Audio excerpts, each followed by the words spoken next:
depends upon waiting the Lord. Amen. Yeah. Isaiah 64 verse 4, for since the beginning of the world, men have not heard, nor perceived by the ear, neither have the eye seen, O God, beside thee, what ye have prepared for him that wait up for him. Kasi nasanay ako sa upon the Lord, that waited for him.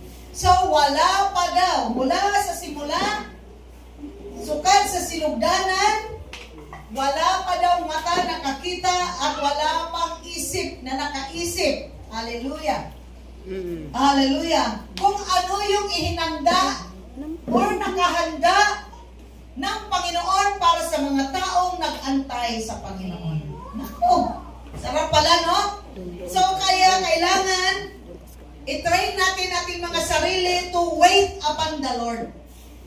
Kasi ang mga nag-antay sa Panginoon, merong mga nakalaan na mga blessings na ang mga tao ay hindi pa nakakita niyan.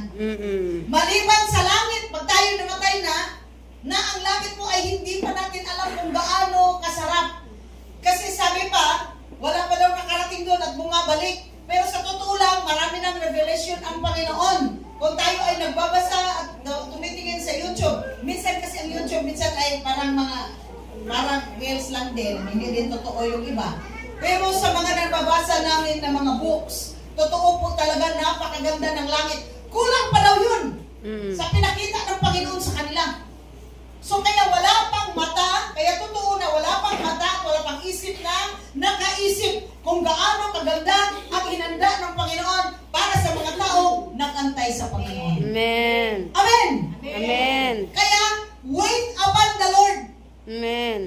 Maliban doon sa ating kaluluwa na yun ang maging kasama ng Panginoon sa langit, doon sa lahat ng tumanggap kay Panginoong Hesus bilang Panginoon at tagapagligtas, dito din sa sanlibutan, mai-enjoy din natin ang kanyang nilaan para sa atin.